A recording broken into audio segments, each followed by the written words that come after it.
You're about to watch a Trains Newswire video. If you enjoy what you see, consider watching some of our other full-length videos. Hotspots, Horseshoe Curve, Tehachapi, Chicago Racetrack, and more. Locomotive, the video companion to our best-selling special issue. And a special collection from documentary producer Rich Lucken. All these and more are available from our website, kalmbachhobbystore.com.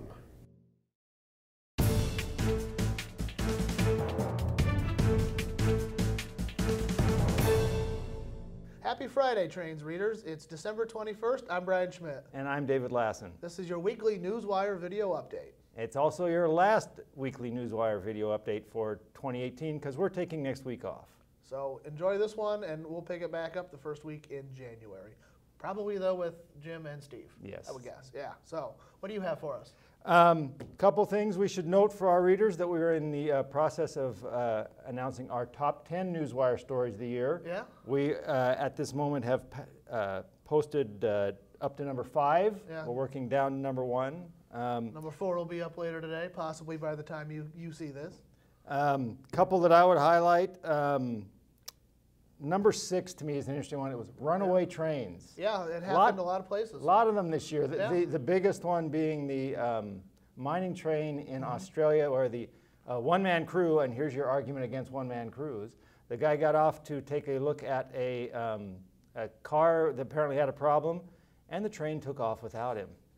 The very definition of a runaway. Yeah, 55 miles later, they had to derail it, and did at the cost of millions of dollars. Yeah, a couple locomotives, lots of ore cars. 136 cars, something like that. Yeah, it was not a small problem. And they were in the news with us a while ago for doing the autonomous trains. That was in Justin's story last January. This was not, however, an autonomous train. No. Although it tried to be. It tried to be, yeah, that's right. Not the way they wanted to test them. So top 10, what I thought was odd was the Union Pacific funeral train made the top 10 the same month that it happened. That doesn't happen terribly often with us. No, but it was pretty clear. I mean, the funeral train coverage led to our biggest single week of Newswire readership ever. So pretty clear it struck a chord with a lot of readers. Yeah, that was popular for sure. So, and now the locomotive is off doing a tour of Union Pacific yards. It was in Chicago last weekend. It was spotted on the way to St. Louis this week. I believe at this moment it's at St. Louis. Before you ask, we do not have a schedule. There is no formal schedule. It's going to move around the system sort of as UP logistics and operations allow. And for the benefit of employees, right now they're not public events. Correct. Right. They left open the door that they might do some additional public events, but right now they're employee only. Doesn't mean you wouldn't be able to see it depending on where they're holding it. In Chicago, that was not the case. There is a list on Newswire of the cities they plan to visit, but we know where, but we don't know when yet. So if we do, we'll let you know. So what else do you have? A big one, relatively significant one today. The Department of Transportation has awarded a $9 million grant for PTC on the route of the Southwest Chief. Not the entire thing, but a 179-mile segment in Kansas and Colorado, which should help the Chief's somewhat endangered status because of the lack of PTC. This won't close the whole gap. It's not a final solution, but it buys more time to reach that solution. And Amtrak has already said that they won't make any changes until at least the end of this fiscal year. So that's till next September to continue to try to deal with these issues. So if you want to ride the Southwest Chief, you have until at least September, but hopefully this will fix. This will, I think, increase the odds that it continues to survive. Very good. Well, while we're talking about federal involvement, the Surface Transportation Board is investigating railroad charges, demurrage, accessorial charges. Railroads are moving towards extra charges to try to incentivize shippers to move cars more quickly, to load them faster, to unload them faster, to keep them moving, improve velocity. Of course, it goes back to precision scheduled railroading and trying to do more with less, basically.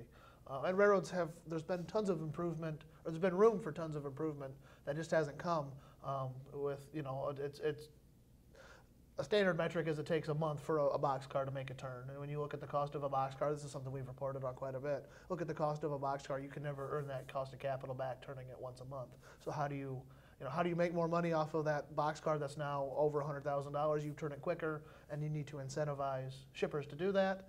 And now the feds are saying, well, how much are these charges, and how do they actually relate to these things? So look for that. Bill Stevens has a story up this morning. I'm sure there'll be more coverage as the hearings go on. So. And I guess maybe this also is the railroads realizing kind of the airline model, charge Yeah. extra for everything. Yeah, that's right. So. And look at how Southwest has built their business model on turning airplanes really fast at the gate, in and out in 30 minutes. So that's one way to do it. A couple other stories. They're both kind of PTC related. First of all, there's Denver RTD's ongoing saga with the A line and the yet to open G line, which both have problems with their crossing gates. Yeah. They will not always go down. Okay. They had until last weekend to file a plan with the FRA on how to address this problem, how to fix it within a year. They met that deadline, barely. By a day, but it means that they are no longer at risk of having the operations shut down. That was part of the threat from the FRA. If you don't give us this plan by December 15th, we could pull the waiver that allows you to operate while these problems are going on. Most interesting thing I thought out of that report to the FRA, and widely discussed in the Denver media, one of the things they're blaming for the problems is the tall buildings of Denver. They're saying that they block the GPS signals that are part of this system. So they're saying a software fix will solve that problem, which is good because I don't think they're going to make the buildings any shorter. Go away, that's right, yeah. Well, we have did you have anything else, PTC? The other thing that goes with that is New Jersey Transit announced this week that it has met its deadline for PTC equipment installation, which thereby gives it 2 more years for full implementation. Okay. Been a rough ride for NJT to get there. They had to shut down service on a couple of lines. They had a lot of train cancellations when they had to pull equipment for the installation. So hopefully this will put them in position to improve service a little bit going forward, although it's interesting that even with this stuff back in, they have not yet announced when they're going to reopen the lines that they shut down. Yeah. So that was Atlantic City and what Atlantic else? City and the Princeton Dinky, the little shuttle that runs from the Northeast Corridor to the Princeton University campus. I'm glad I rode that last year when I did.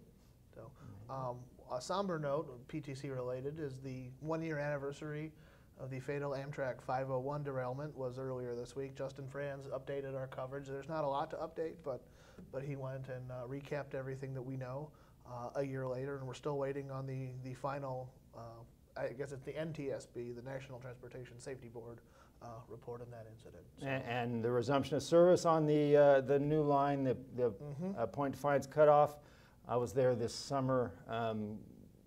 There's a really nice Amtrak station on the cutoff in Tacoma that's sitting and gathering dust. The Freight Station Square Station, I think it is. Yeah. Yes. If you're interested in riding Amtrak along the coast, you still have a little more time, but sometime soon, I think. I think they're saying this spring the cutoff will be back in service. So, the last thing I have is a donation from CSX, and it's a donation of a roundhouse and a turntable, but they're not in the same place, and they're not going to be in the same place. One is in Michigan, one is in Tennessee.